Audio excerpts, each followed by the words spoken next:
Ramogi TV KE. Nyinga en George Bati Machiegni.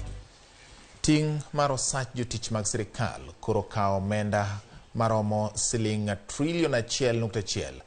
Duol mochung'ne chudo mag jotich mag piny owacho SRC oyango lokruoge chudo mag jotelo mopogore opogore mapacho ka. SRC olando ni chudo mar jotend migepe mapacho ka olwar koa siling 990 nyaka siling 957 dwe ka dwe.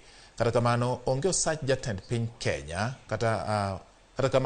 osach jatend piny Kenya kod jalupne odong' kar tiendgi. Osach jatend piny Kenya manen $1.44 kod jalupne mayudo siling $1.22 dwe ka dwe to koro ok ong'adi kendo biro mana dhi nyime bedo kaka ne en chon. State corporations, most of them will be frozen because they are at an average of 89th percentile. But remember, what we have given you is an average. It doesn't mean they are all at 89th. Indeed, there are state corporations that are below 50th. So the amount that you saw there that we shared earlier means that for state corporations that are really way below, then there will also be a review on a case-by-case basis. Can we specify at this point which ones we can share later if we need to, but actually that's the message, that for those that are way below, there will be a review.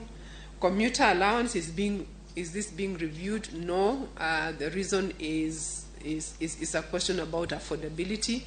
Yes, we do acknowledge that cost of living will impact all elements of remuneration, including commuter. However, we've been taken through the economic realities by the CS.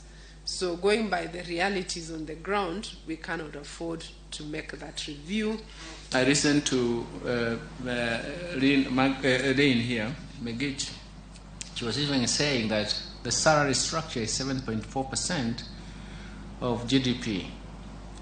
But actually, what she should be saying, it is actually slightly over 50% of tax revenue, because that's where we pay the salaries, and the wage structure is based on tax revenue. Currently, we are actually generating 15.8%. That's our target. 15.8% of GDP is actually, that is what the tax effort or tax revenue is all about, tax to GDP. So you're actually saying out of that you're getting 7.4%, isn't it? So you can imagine why we have to push the denominator to be better, that is the GDP.